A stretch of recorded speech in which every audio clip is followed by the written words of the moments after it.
dau mereu, știi? De la stereo! Da. Bine, eu nu sunt așa cu ruleta asta, chiar stă bine.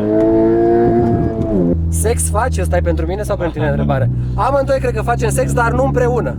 Salutare, dragi prieteni, sunt Adi Popescu și astăzi facem un vlog cu Dragoș Stoica. Dragoș! Ești mai mare ca mine, Dragoș! Da. Cu ce mașină facem vlog? Cu un Type R, o Honda Civic Type R FK8 2021.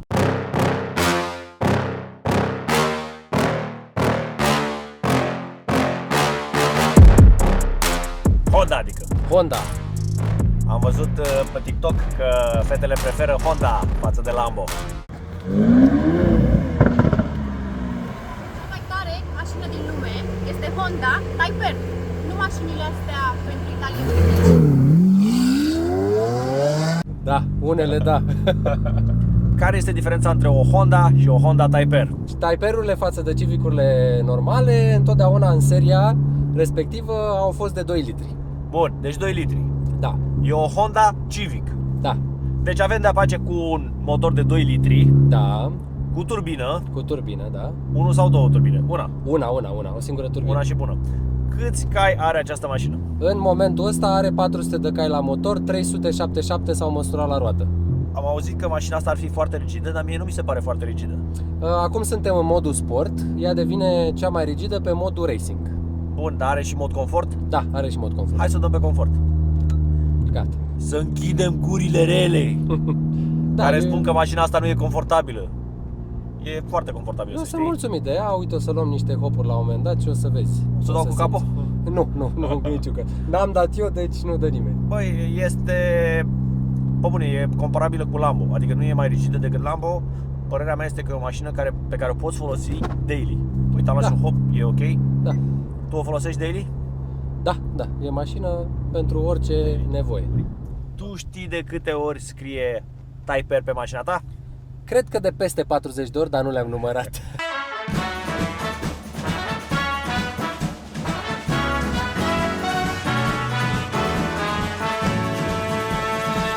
Cât are 0-100?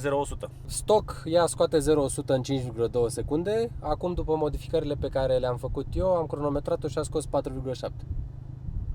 Deci ai scutit jumătate de secundă. Corect. Și câți cai zici că ai câștigat? Adică ca să Deci- faci modificările astea față de la stock. Da, ea stock vine cu 320 de cai, acum are 400. Dacă vindem și astea două lucrări, facem banii de chirie și luna asta. Wow, este BMW de la scump.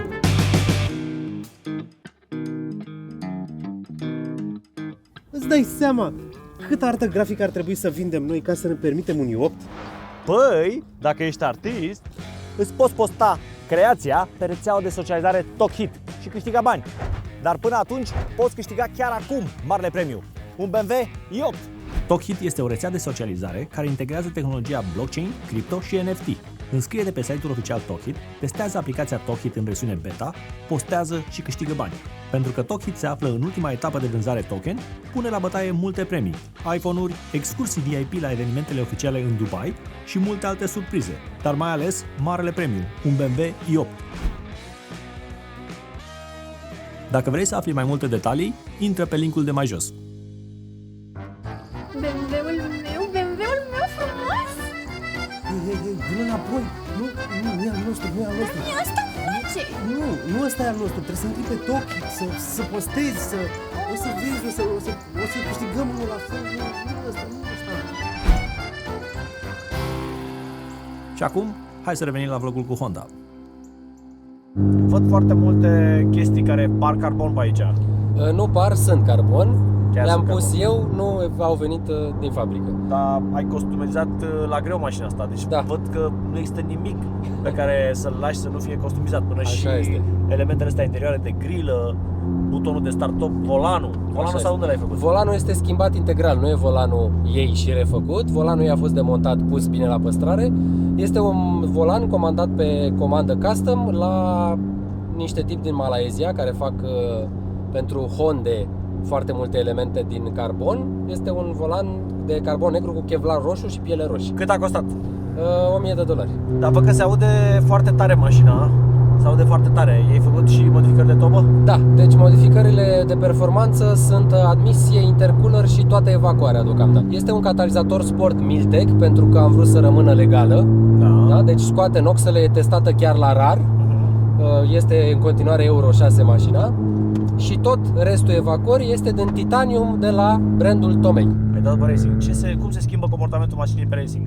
Comportamentul se schimbă din 3 parametri principali. Volanul se va mișca din ce în ce mai greu, suspensiile se rigidizează, iar reacția motorului devine promptă. Pe racing este cea mai fâșneață, ca să zic așa. Motorul reacționează imediat la pedală și așa mai departe. Și văd că s-a făcut bordul roșu. Da, în funcție de setup-ul pe care îl ai, confort, sport sau racing, culorile pe LCD-urile centrale se schimbă. Ce-ți place la mașina asta cel mai mult? Cel mai mult mi-a plăcut cum stă pe curbe. Asta m-a atras. Este într-adevăr făcută să bată multe mașini, chiar unele mai scumpe decât ea, ca timp. Și bineînțeles m-a atras esteticul, așa cum foarte multă lume, unii fac mișto de ea, alții o apreciază în sensul ăsta. E o mașină ca din NFS, cu multe aripioare, cu multe eleroane, dar gândite totuși din fabrică în tunelul aerodinamic. Nu sunt puse doar ca să fie de aspect. Hai să vedem și ce nu-ți place la mașină. Cea mai mare dudă pe care au făcut-o cei de la Honda Japonia cu mașina asta, și o să întâlnești problema asta la absolut orice Type-R FK8, adică generația asta, cât și cel mai vechi, este cutia de viteze, care, deși este o cutie bună, cu short shifting și atâta timp cât funcționează cum trebuie și face treaba excepțional, au din fabrică niște probleme, ori între treapta 5 și 4 când retrogradezi, ori între 1 și 2 când treci în treaptă superioară. Există niște probleme cu sincroanele și la un moment dat îți scârâie, deși tu ai apăsat ambreiajul. Ca la Dacia. Ca la Dacia, da. Opa! Bă, de ce nu merge a doua? Problemele sunt cunoscute de toate serviciurile din întreaga lume. Nu s-a făcut niciun recall. Deci e defect de fabricație. Este defect de fabricație de proiectare în cutie, părerea noastră unanimă a posesorilor de Type-R-uri. Și unii din noi, fac o paranteză, eu mă consider unul din norocoși, că nu prea s-a manifestat la mine. Uite, aproape am făcut cu ea 30.000 de kilometri și n-am de ce să mă plâng. Dar alții la 7.000 de kilometri au trebuit să schimbe sincroanele dintre trepte pe garanție. Hai, dă-i un pic să vedem cum se fige. E data a 4. S-a auzit turbina, Da. Are blow-off valve? Nu, este blow valve stock, doar că admisia fiind schimbată permite sunetelor turbinei să se audă. Am auzit imediat, ai văzut? Da. Am urechea fină. 400 de cai, pe manuală, tracțiune față. E ceva. Dar cred că s-ar fi simțit mai bine un 4x4. Categoric, suntem și noi de aceeași părere. Când spun noi, mă refer la posesorii de Type-R. Voi sunteți așa ca un clan. Da, gașca Type-riștilor.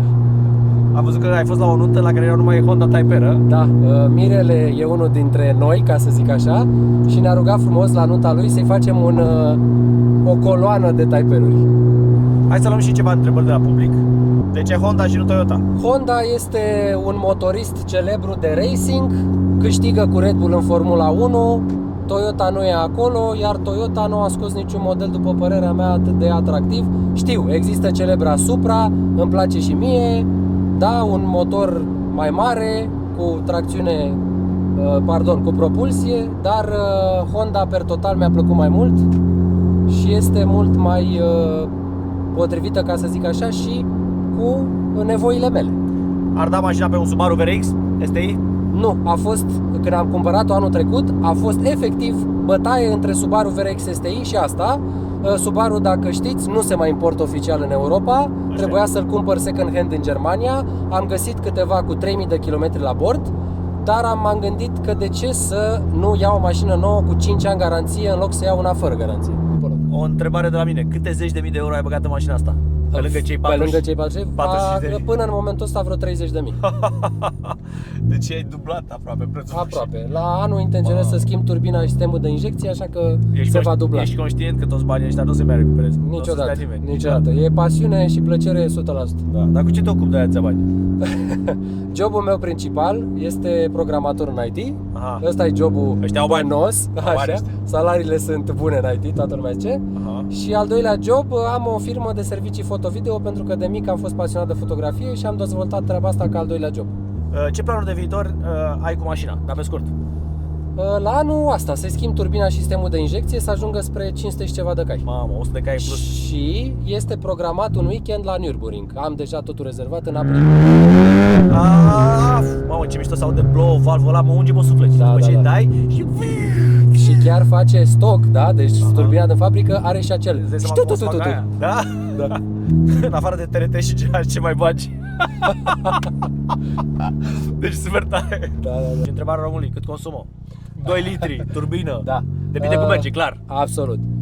Consumul cel mai nenorocit pe care îl știm cu toții în oraș, trafic, nebunie, 13. Nu Cât mai ai știu. furat să poți să ții mașina? Vezi cum e haterul român? Da, da, da, da, da. A furat mult, boss. Da, da, mult, sigur, da. Ce trebuie să fac și eu să pot să-mi permit asemenea mașină? Am o idee pentru tine. Caută pe YouTube vlog afaceri Andy Popescu și o să ai acolo niște informații foarte tari și gratis. Ai vreo idee pentru el? Ce poate să facă să-și permită o asemenea mașină? Păi dacă ar fi să-i dau exemplul meu, am stat în facultatea de automatică și calculatoare 6 ani, mi-am făcut capul mare cu Linux și cu programare și până la urmă au ieșit niște bani. Și câți ani ai acum? 38. Da, mulțumesc. Mersi la fel. Am crezut că ești mai tânăr. Eu am Toată 48. lumea îmi dă, mulți Da? înainte ție, toată lumea îmi dă mai puțin decât am. Agăți bine cu mașina asta?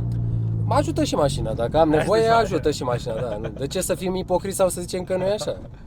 Colega noastră Mia e moartă după mașina asta, știi, nu? Da, am văzut, e practic aproape că îmi depășește entuziasmul meu, care este posesorul ei. De câte Să ori îi vorbesc arăt de că am aproape. mai făcut nu știu ce, e și mai bucuroasă. Pe cât sunt jantele?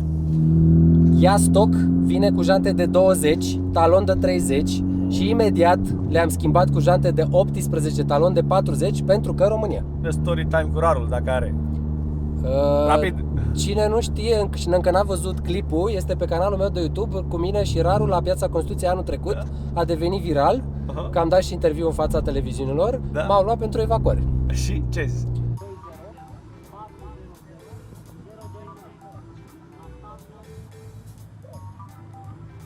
Că evacuarea e mai zgomotoasă decât consideră deși că ar trebui să fie. Și e bifat că e non-conformă la emisii poluante, nu s-au măsurat, inclusiv scurgeri de combustibil sau ulei. Îmi arată și mie pe video unde sunt scurgeri de combustibil sau ulei. Cutie manuală, ambreiaj. Acum când calc eu ambreiajul, se decuplează discul de ambreiaj și acum l-am cuplat. Dar așa se cuplează și la Lambo, știi? Și la M6, tot o cutie. Adică chiar dacă nu o faci tu, simți că face chestia asta. Ai văzut că am simțit cum a intrat turbina? Da. Bun, i-am dat întâia. Bă, să știi că îmi place cum merge cutia. Ai văzut ce scuția de la a doua? Da, da, da, da, da. Ai grijă la asta. Da, mă. Simți că ești într-un race car. Cam asta simt. Da, îți dă feeling-ul ăsta. Da. Mai ales și sunetul și faptul că e manuală te face să fii concentrat la ce Da, faci. da, da, tu faci. Îmi place cum se simte mașina. Este o mașină sportivă. Și îmi place la mașina asta care are doar 2 litri și e impozitul mic. Da. Nu stai să dai o grămadă de bani ca la altele cu motorul mare. Dar totuși are un delay. E normal să-l aibă, că are o turbină. Da. Și nu au putut să pună nicio turbină prea mică ca să fie fâșneață în ture jos și după aia să nu mai ai sus. Exact. E pusă undeva probabil între. Și atunci, cu cât e mai mare turbina, ai mai mulți cai, dar ai Lagul delay va fi mai mare, da. Da, exact. Îi trebuie turație mare ca să poată să facă presiune. De-aia unele ăștia care sunt biturbo au una mai mică și una mai mare. Exact, știi? da. Ca să nu acopere simt- plaja da. mai bine. Și, Da. și în ture jos și în ture sus. Îmi place și cum se simte mașina, că nu este foarte rigidă. Adică mașina să fie mai rigidă, știi? Că ți-am zis că Da, da, da. gurile rele spuneau că mașina asta e foarte rigidă, domne. Foarte rigidă. Și uite, nu mi se pare atât de rigidă, vezi? Îmi place blow valve. Da, da, da, da. nu-mi place că de fiecare dată când mă apropie de mașina din față îmi zice, Putem să dezactivăm chestia asta. da? Da. Cum? Ușor? E un buton pe acolo. Undeva în stânga alerta e... Sunt curios cum ar fi fost mașina asta, pentru că îmi place foarte mult, dar sunt curios dacă mi-ar fi plăcut la fel de mult dacă era stock. Probabil nu. Că asta e o mașină de 40 și ceva de mii de euro, în care s-au mai băgat 30 și ceva de mii de euro. Corect. Și asta o face mișto. Volanul ăsta se simte mișto în mână. Este contactul tău cu mașina și atunci îți place să simți în mână. Chiar se simte mult mai bine. Da. Bine, eu nu sunt așa cu curvea, dar asta chiar stă bine. Te-ai speriat un pic, că? Știi că e asta, să te apuci de mâneri, dar te apuci degeaba. Să stai să le nimerești vitezele, știi? Da, nu e ca la automată, nu poți să n-ai grijă, Bă, da, știi? E mișto, adică nu vine așa să-i dau mereu, știi? A luat flama! Eram pe frânare. Da, îmi place, e ce trebuie. O înțeleg pe mine de ce îi place. Hai să dăm tare!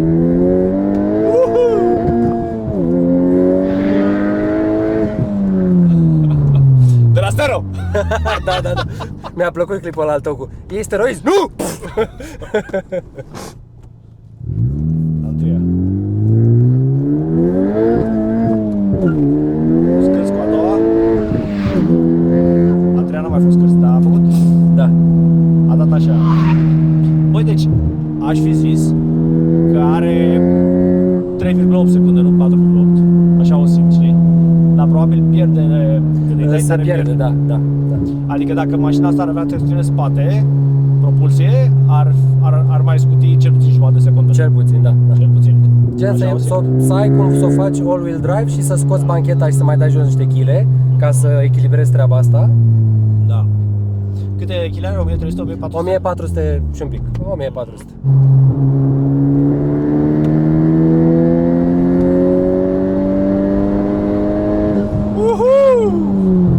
Marfă! Îmi place. Băi, da, știi că am puțin adrenalină cu mașina asta? Foarte bine, vezi? Cred că Senzațiile îți care dă sunt senzație. lăudate sunt adevărate. Așa este, dar cred că și din cauza faptului că are o cutie manuală, știi? Da, și te mereu- ține mai prins te acolo, ține mai nu? prins acolo, da, trebuie să fii mai engaged, trebuie să fii mai... Da. Să conduci mașina, știi? Nu Da, doar așa da. accelerație, frână, știi? Corect. Trebuie să mai și potrivești vitezele. Iar pe circuit devine foarte important schimbul de Asta viteză. clar, da, trebuie să știi și mai bine, să fii mai pilot, știi? Așa la Ferrari, la Lambo, ăsta le schimbi din padele, știi? Da, e o jucărie mișto, așa aș intitula mașina asta. Nu simți că ești mereu prins? Când alergi cu ea, da, 100%, da. Ești foarte engaged. E fix cum ai spus și tu.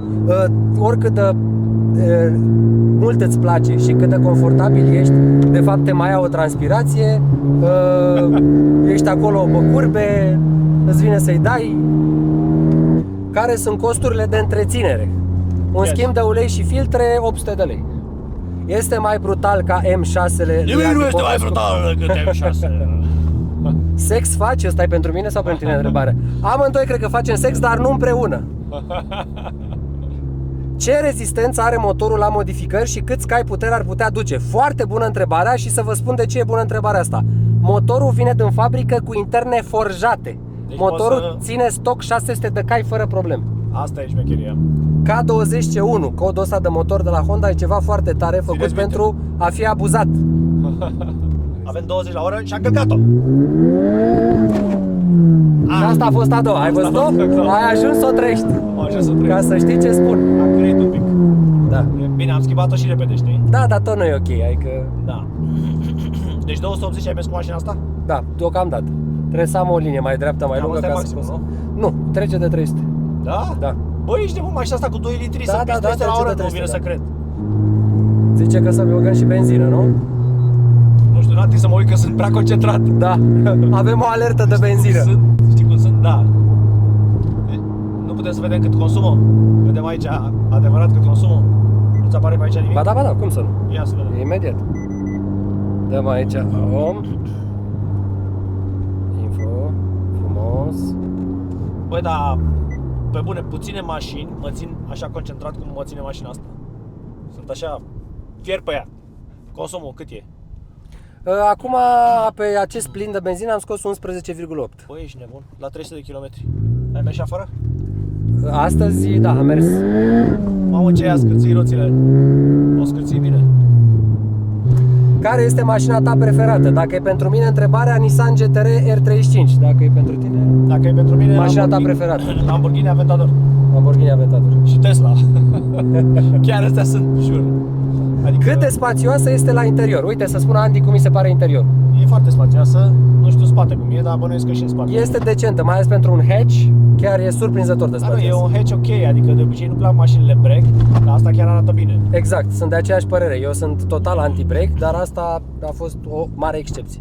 Ok, acesta a fost vlogul, lăsați-ne un comentariu mai jos și noi o să citim toate comentariile.